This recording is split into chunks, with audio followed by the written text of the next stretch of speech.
Welcome back to my YouTube channel medical and nurses. मेरा नाम है कीर्ति। सो गाइज आज हम डिस्कस करने वाले हैं एमपी में जो आफ्टर ट्रेनिंग के बाद एग्ज़ाम कंडक्ट किया गया 6 मंथ की जो ट्रेनिंग होती है आपकी certificate course in community health के लिए। तो 6 मंथ की ट्रेनिंग के बाद जो एग्ज़ाम कंडक्ट होता है उसका ये पेपर फर्स्ट है, जो कि नवंबर 2020 को आज ही के दिन कंडक्ट करवाया गया था, फाउंडेशन ऑफ कम्युनिटी हेल्थ। तो ये क्वेश्चन पेपर मुझे एक कैंडिडेट ने भेजा हुआ है जिसने भी ये पेपर दिया है। तो ये पेपर जो कंडक्ट करवाया Madhya Pradesh medical science university Jabalpur ने। तो आफ्टर ट्रेनिंग 6 मंथ की ट्रेनिंग के बाद जो पेपर होता है, तो यहाँ पर मैं पेपर सॉल्व करवाने का मेरा एक मोटिव ये भी है कि जो भी लोग 6 दिसंबर 2020 को MPCHO के लिए पेपर देने वाले हैं उनमें उन्होंने साफ साफ कहा है कि 60% क्वेश्चन हैं जो आपके CCH कोर्स से आने वाले हैं, सर्टिफिकेट कोर्स इन हेल्थ से आने वाले हैं। तो उसका जो सिलेबस है वो सिलेबस सेम है जो आपका 6 मंथ की ट्रेनिंग के लिए सिलेबस रहता है। तो यहाँ पर सभी लोग इस वीडियो को ध्यान से देखें क्योंकि इसमें टोटल 70 क्वेश्चन है, बहुत ही इंपॉर्टेंट क्वेश्चन है, यूनिक क्वेश्चन है। सो आई होप आपको वीडियो अच्छा लगे तो एंड तक जरूर बने रहें। चैनल पर नए हैं तो चैनल को सब्सक्राइब करके बेल आइकॉन बटन को जरूर प्रेस करें। और एक क्वेश्चन CHO एग्ज़ाम के अलावा MPCHO एग्ज़ाम के अलावा जिनका MP व्यापम के लिए, CRPF के लिए और अदर स्टेट CHO के लिए एग्ज़ाम होता है उनके लिए भी हेल्पफुल रहेंगे क्वेश्चन, क्योंकि CHO में जो क्वेश्चन आते हैं इसी तरीके के क्वेश्चन आते हैं। तो आप लोग वीडियो को एंड तक जरूर देखें। जनरल नॉलेज के लिए मेरा सेकंड चैनल है, आप लोग उसको भी विजिट कर सकते हैं, उसका नाम है GK विद कीर्ति। तो यहाँ पर हम क्वेश्चन नंबर फर्स्ट देखते हैं। क्वेश्चन नंबर फर्स्ट है the national health mission was launched in the government of India in year. तो नेशनल हेल्थ मिशन है गवर्नमेंट ऑफ इंडिया ने कब लॉन्च किया था? ऑप्शन है 2010, 2012, 2013 या फिर 2015। तो नेशनल रूरल हेल्थ मिशन और नेशनल अर्बन हेल्थ मिशन को है जो मिक्सअप करके प्रोग्राम आया था नेशनल हेल्थ मिशन। इसको 2013 में लाया गया था इंडिया में, उसके बाद इसको एक्सटेंशन मिला था 2018 तक के लिए एंड देन इसको फिर से एक्सटेंड किया गया मार्च 2020 तक के लिए। तो इस हिसाब से नेशनल हेल्थ मिशन कब लॉन्च हुआ इंडिया में, गवर्नमेंट ऑफ इंडिया ने कब लॉन्च किया इसको? 2013 में। तो यहाँ पर इसका सही आंसर क्या होगा? C. Next is PSC centres population in plain area is. तो PSC है जो प्राइमरी हेल्थ सेंटर है, प्लेन एरिया में कितनी पॉपुलेशन में एक PSC रहेगा? यदि यहाँ पर हिली और ट्राइबल पूछते तब आप 20,000 को मार्क करते, यहाँ पर प्लेन एरिया पूछा है तो पॉपुलेशन का नॉर्म्स है जो कितना रहेगा? 30,000, 30,000 population in plain area for PSC। Next is all are the following acute effect of air pollution on health except. तो एयर पॉल्यूशन के कारण है जो वायु प्रदूषण के कारण acute, that mean short term के लिए आपको कुछ प्रॉब्लम होती है, एक्यूट इलनेस होती है, तो वो यहाँ पर सभी है बट किसी एक को छोड़कर। ऑप्शन है एलर्जिक रेनाइटिस, ब्रोंकाइटिस, सफोकेशन और एम्फाइसीमा। तो एलर्जिक रेनाइटिस, ब्रोंकाइटिस और सफोकेशन ये शॉर्ट टर्म के लिए होंगे, देन ठीक हो जाएंगे। बट जो एम्फाइसीमा की कंडीशन है एक क्रॉनिक प्रॉब्लम है, ब्रीदिंग के लिए क्रॉनिक प्रॉब्लम है। तो यहाँ पर इसका सही आंसर क्या होगा? D. Next is all are the sign and symptom of pesticide poisoning except. तो पेस्टिसाइड पॉइजनिंग को लेके सभी साइन सिम्टम सही है बट किसी एक को छोड़कर। ऑप्शन है डर्मल एंड ऑक्यूलर इरिटेशन, मतलब कि स्किन और आंखों में प्रॉब्लम होना, इरिटेशन होना। सेकेंड ऑप्शन है upper and lower respiratory irritation, genito urinary system और न्यूरोलॉजिकल सिम्टम्स। तो यहाँ पर इसका जो सही आंसर होगा कि क्या नहीं है पेस्टिसाइड पॉइजनिंग को लेके, तो वो होगा सी, genito urinary symptom.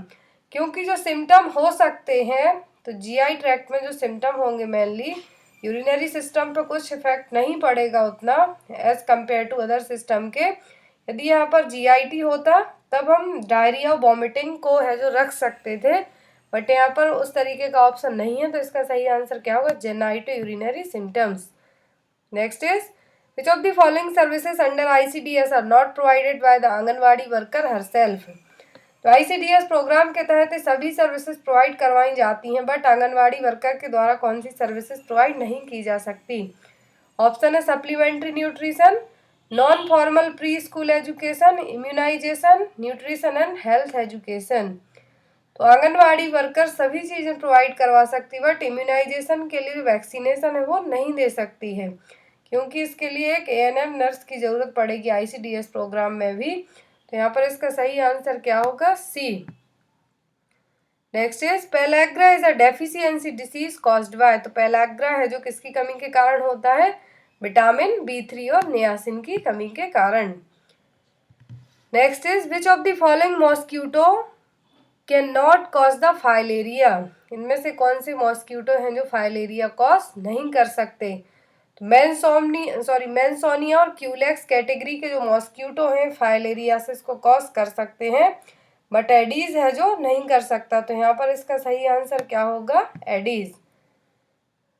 Next is reconstitute BCG should be used within. तो रिकॉन्स्टिट्यूटेड बीसीजी का मतलब है कि जो ड्राई बीसीजी रहेगी, जब हम उसमें सलाइन मिला देंगे, नॉर्मल सलाइन से रिकॉन्स्टिट्यूट करेंगे, तो कितने टाइम के अंदर यूज कर सकते हैं? ऑप्शन है 4 आवर, 5 आवर, 6 आवर और 3 आवर। तो रिकॉन्स्टिट्यूटेड बीसीजी वैक्सीन को विद इन 4 आवर के यूज करना है। यदि नहीं हो पाती है, जरूरत नहीं पड़ती, देन आफ्टर उसको डिस्कार्ड कर देना है। Next is pentavalent and DPT vaccine should be stored at temperature between. तो जो पेंटावैलेंट वैक्सीन है और डीपीटी वैक्सीन है, कितने टेम्परेचर पे स्टोर की जाती हैं? ऑप्शन है +1 degree to +2 degree Celsius, +9 degree to 10 degree Celsius, +11 degree to 12 degree Celsius. तो डी है यहाँ पर +2 डिग्री टू +8 डिग्री सेल्सियस। तो यहाँ पर इसका जो सही आंसर होगा वो होगा डी। तो पेंटावैलेंट और डीपीटी वैक्सीन है, इनके स्टोर करने का जो टेम्परेचर है वो क्या है? +2 डिग्री सेल्सियस से 8 डिग्री सेल्सियस तक। Next is in miliary tuberculosis small discrete millet seed like shadow appears in.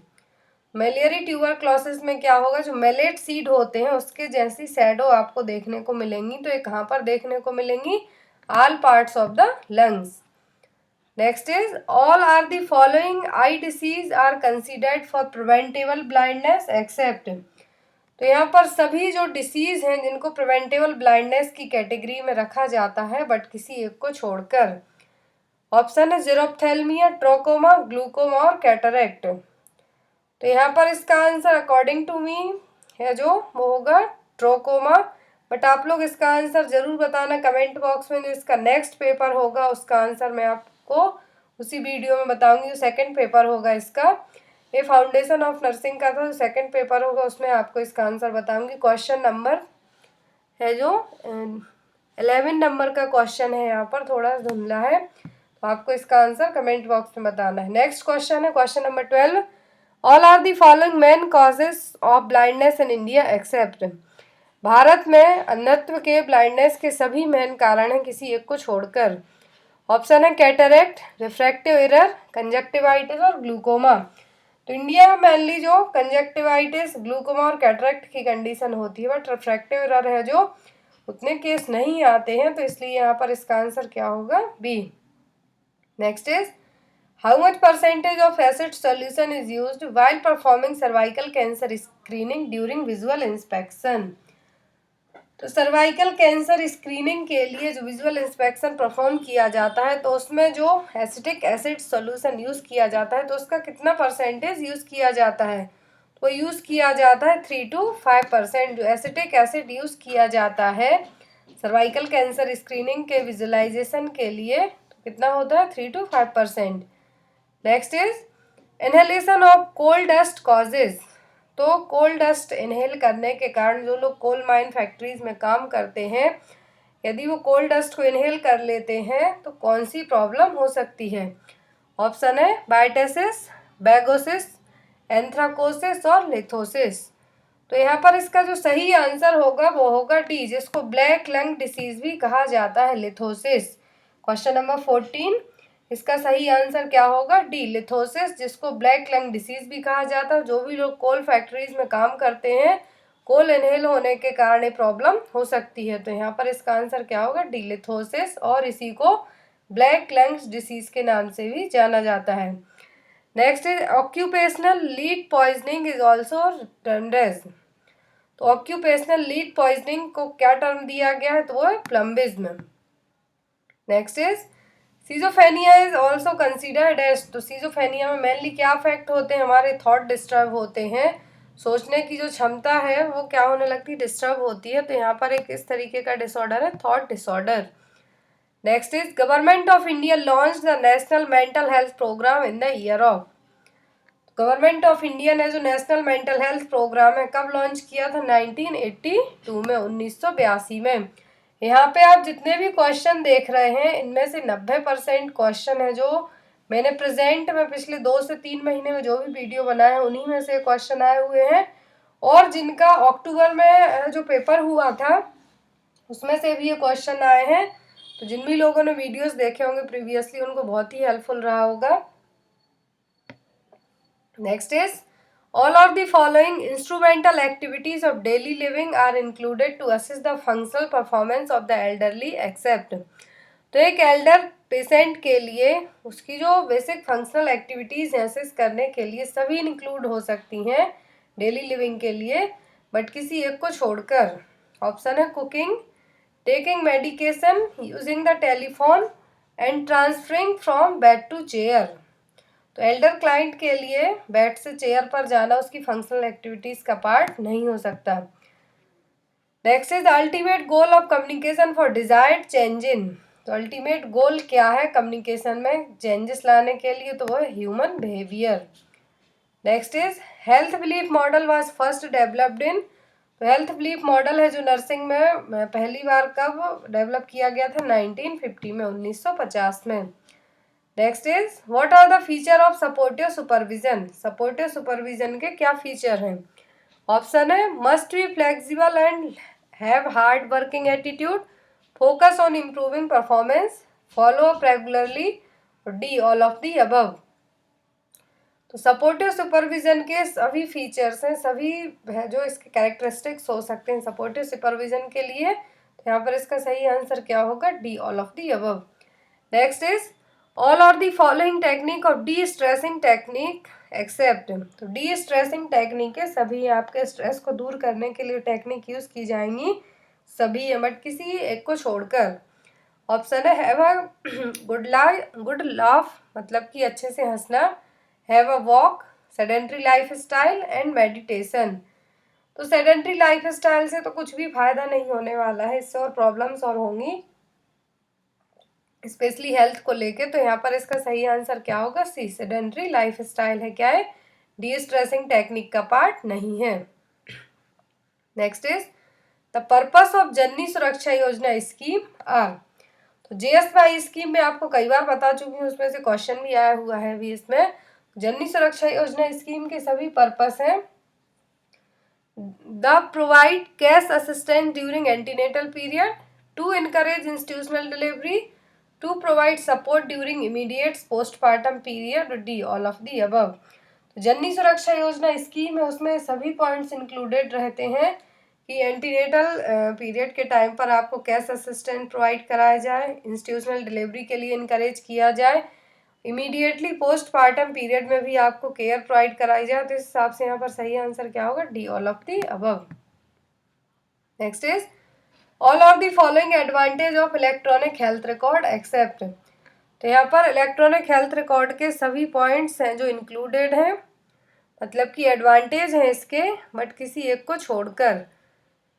Option है easily accessible, accuracy of data readily available, और to have error free maintenance. But जो electronic health records होते हैं ये ऐसा बिल्कुल भी नहीं है कि एरर फ्री रहें, तो यहाँ पर इसका सही आंसर क्या होगा, D, to have error free maintenance. Next is incubation period of hepatitis A is, hepatitis A का इंक्यूबेशन पीरियड कितना होगा। ऑप्शन है 28 दिन, 21 दिन, 20 दिन या फिर 24 दिन। तो इंक्यूबेशन पीरियड हेपेटाइटिस ए के लिए टोटल 28 डेज, 28 दिन। Next is ISWM stand for, तो ISWM का फुल फॉर्म है integrated solid waste management. Next is reservoir can be, question number 27, reservoir हैं जो क्या हो सकते हैं। ऑप्शन है ह्यूमन, एनिमल, बोथ, और D none of the above. Reservoir का मतलब है कि जो भी एजेंट है, पॉजिटिव एजेंट है, वो किसी होस्ट में या फिर किसी इंसान में भी, हम जो होस्ट है जो एनिमल भी हो सकता है, ह्यूमन भी हो सकता है, उसमें रह के प्रॉब्लम क्रिएट करें, क्या कहलाते हैं? रिजर्वर। और रिजर्वर क्या हो सकते हैं? ह्यूमन बीइंग भी हो सकते हैं और एनिमल्स भी हो सकते हैं। तो यहाँ पर इसका सही आंसर क्या होगा? C, both. Next is the constant presence of a disease और infection within a specified geographical area और population group is considered to be. किसी भी डिसीज का या फिर कुछ इन्फेक्शन का किसी एक स्पेसिफिक जियोग्राफिकल एरिया में होना, उससे ज़्यादा में नहीं जाना, तो वो क्या कहलाएगा? एक ग्रुप में ही होना, तो वो कहलाएगा एंडेमिक डिसीज। तो यहाँ पर इसका आंसर क्या होगा? B. Next is the poorest child sex ratio among these state is found in. तो सबसे पुअर चाइल्ड जो सेक्स रेशियो है वो किस स्टेट का रहा है? ऑप्शन है उड़ीसा, बिहार, गुजरात और वेस्ट बंगाल। तो यहाँ पर सबसे पुअर चाइल्ड सेक्स रेशियो रहा है एज कम्पेयर टू ऑप्शन के, तो वो रहा है गुजरात का 890। 890 2011 की जनगणना के हिसाब से, सेंसस के अकॉर्डिंग गुजरात का चाइल्ड सेक्स रेशियो कितना रहा है? 890, 890। तो यहाँ पर इसका आंसर क्या होगा? C. Next is which of the following sampling technique ensure that the sample is representative of the population. तो रैंडम सैम्पलिंग में क्या किया जाता है? पॉपुलेशन को रिप्रेजेंट किया जाता है। Next is segregation of waste should be done at. तो वेस्ट का जो सेग्रीगेशन है कब किया जाता है? एग्जिट होने के टाइम पर। नेक्स्ट इज यहाँ पर एक सिंबल दिया हुआ है, किसका सिंबल है आपको ये बताना है। Recyclable waste, organic waste, solid waste या फिर बायो हैजार्ड्स। तो जो सिंबल दिया हुआ है यहाँ पर 3 सर्किल को मिक्सअप किया गया है, तो किसका सिंबल है? बायो हैजार्ड का symbol. Next is body weight of an individual constituted by protein is. तो ह्यूमन बॉडी का जो प्रोटीन से कितना पार्ट बना होता है? Half part. तो यहाँ पर इसका आंसर क्या होगा? B. Next is first dose of vitamin A given at 9 month age. Vitamin A की जो फर्स्ट डोज दी जाती है 9 मंथ की एज में, वो कितनी दी जाती है? तो ये दी जाती है 1 लाख IU। यहाँ पर इसका आंसर क्या होगा? D.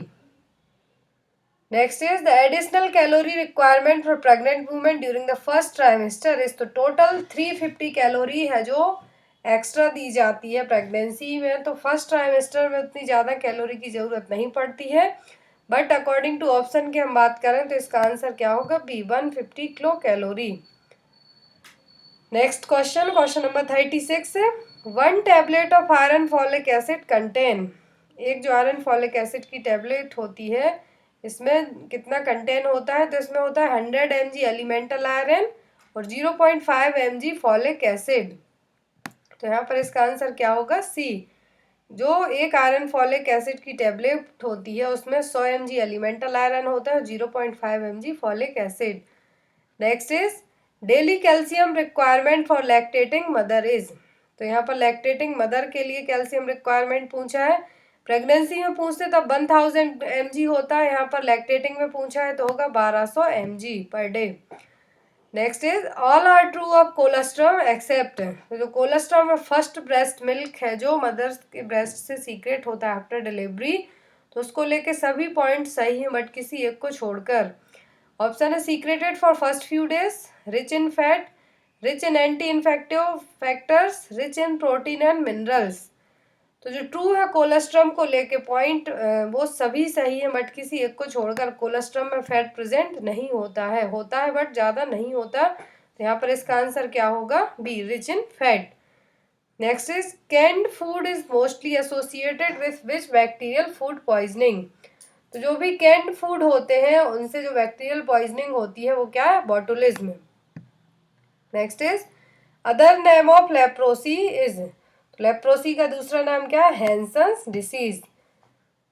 Next is which of the following mosquito born disease is caused by the virus. तो इनमें से कौन सी मॉस्क्यूटो बॉर्न डिसीज वायरस के थ्रू होती है? तो वो है डेंगू डिसीज, जो फ्लेविवाइडा फैमिली के वायरस होते हैं उनके थ्रू होने वाली डिसीज है। Next is the leading cause of death due to non communicable disease in 2012 globally. पूरे विश्व में जो नॉन कम्युनिकेबल डिसीज को लेके जो लीडिंग कॉज रहा है डेथ का, मरने का 2012 में, वो क्या रहा है? तो वो सबसे ज़्यादा डेथ होती है कार्डियोवैस्कुलर डिसीज के कारण। जो नॉन कम्युनिकेबल डिसीज है उनमें सबसे ज़्यादा डेथ किसके कारण होती है, जो भी कार्डियोवैस्कुलर डिसीज होती हैं एज कम्पेयर टू अदर के। Next is sarcoma cancer is arising from, तो सार्कोमा कैंसर जनरली कहाँ से अराइज होता है, ऑप्शन है pluripotent cells, bone and cartilage, lymph nodes और ब्लड सेल्स। तो जो सार्कोमा कैंसर होता है मेनली मसल्स और बोन से है जो स्टार्ट होता है, तो यहाँ पर इसका आंसर क्या होगा, B, bones and cartilage. Next is type second diabetes mellitus can be diagnosed when fasting glucose venous blood sample is mg/dl।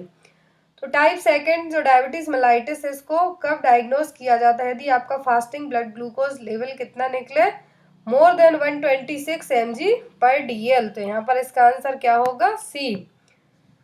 Next is the earliest breast cancer are detected by, तो breast cancer को earliest है जो first stage में ही कब detect किया जा सकता है, breast self examination, mammogram, X ray या फिर रिपोर्टिंग ऑफ पेन।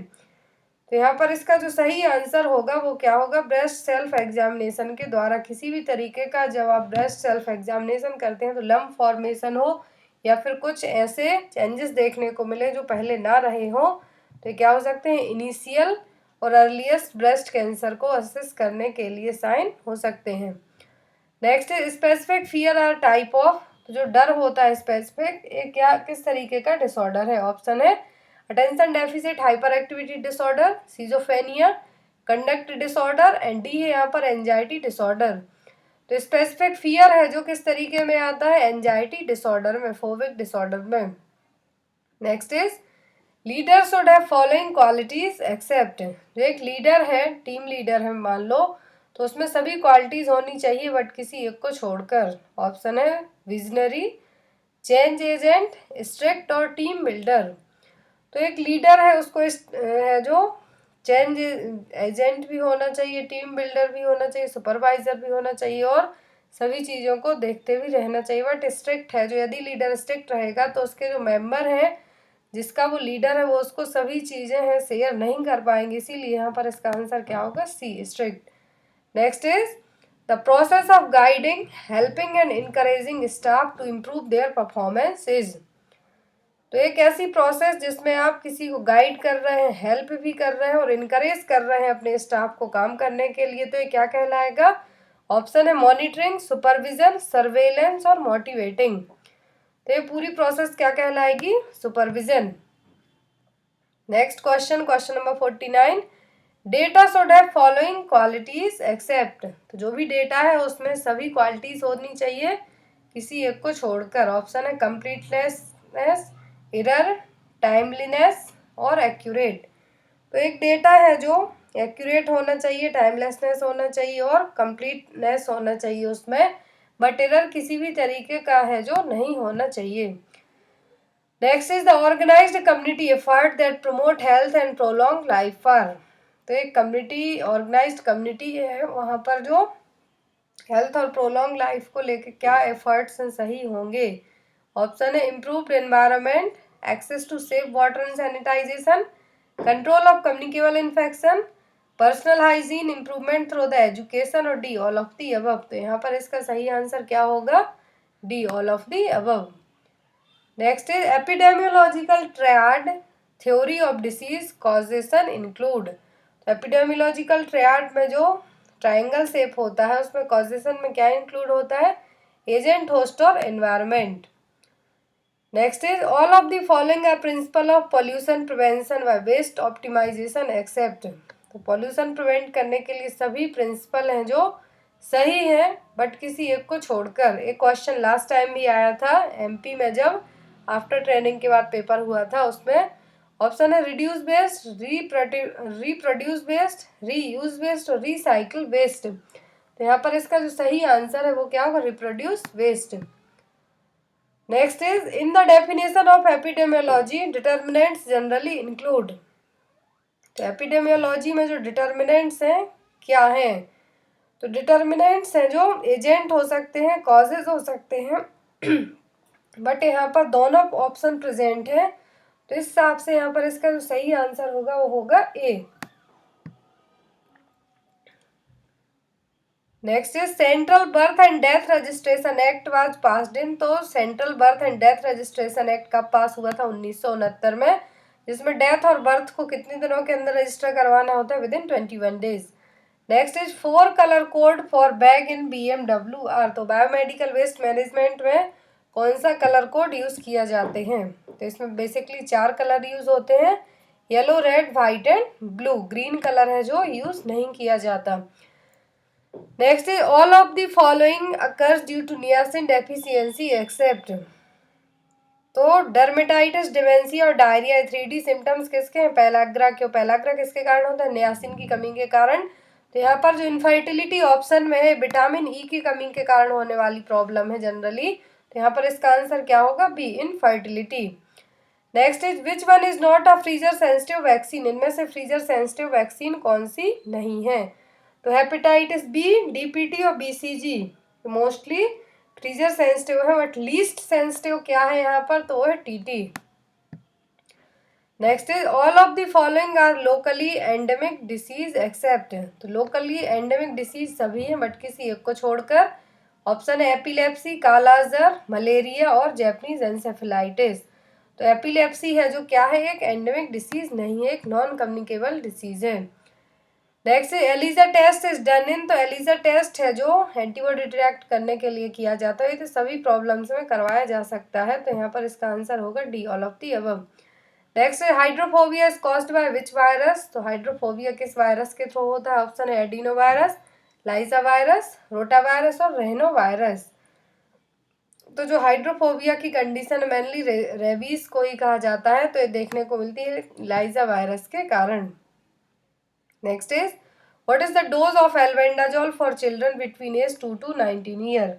जिस बच्चे की एज 2 से 19 साल है उसको एल्बेंडाजोल का कितना डोज दिया जाएगा? 400 mg।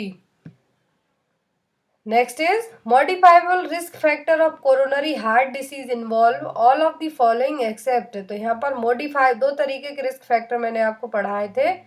मॉडिफाइबल जिनको हम चेंज कर सकते हैं, सेकेंड इज नॉन मॉडिफाइबल जिसको हम चेंज नहीं कर सकते हैं। तो उसमें क्या आता है नॉन मॉडिफाइबल में? एज, जेनेटिक फैक्टर्स और सेक्स। तो यहाँ पर पूछा है कि मॉडिफाइबल रिस्क फैक्टर सभी कोरोनरी हार्ट डिसीज को लेके, बट किसी एक को छोड़कर। तो वो क्या है? कोई जेनेटिक फैक्टर, हम इसमें किसी भी तरीके का चेंजेस नहीं ला सकते हैं। स्मोकिंग, एलिवेटेड सीरम कोलेस्ट्रॉल और हाई ब्लड प्रेशर, इन सभी को हम कंट्रोल कर सकते हैं। नेक्स्ट क्वेश्चन है यहाँ पर all are the symptom of hyperthyroidism include except. तो हाइपरथायरॉयडिज्म में सभी सिम्टम्स प्रेजेंट होंगे, बट किसी एक को छोड़कर। ऑप्शन है nervousness, hand trimmers, increased perspiration और एपिलेप्सी। तो इंक्रीज्ड पर्सपिरेशन का मतलब है कि बहुत ज़्यादा स्वेटिंग होना। तो हाइपरथायरॉयडिज्म में सभी सिम्टम रहेंगे, बट एपिलेप्सी है जो नहीं होगी। तो यहाँ पर इसका आंसर होगा D.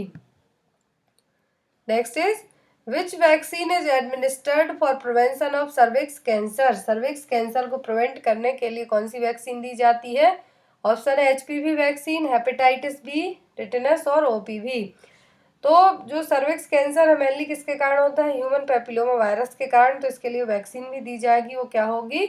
HPV vaccine. Next is computer professional disease are except. तो यहाँ पर जो भी लोग कंप्यूटर पर काम करते हैं उनको सभी डिसीज हो सकती है, बट किसी एक को छोड़कर। तो ऑप्शन है इंसोम्निया, सर्वाइकल स्पॉन्डिलाइटिस, बैकएक और एंथ्रैक्स। तो यहाँ पर जो एंथ्रैक्स है ये कंप्यूटर प्रोफेशनल्स को होने वाली डिसीज नहीं है। तो यहाँ पर इसका आंसर क्या होगा? D. Next is what of these which of these is not an information based system. तो इंफॉर्मेशन बेस्ड सिस्टम इनमें से कौन सा नहीं है? ऑप्शन है MIS, DSS, SIS और SDS। तो यहाँ पर MIS का मतलब है मैनेजमेंट इंफॉर्मेशन सिस्टम।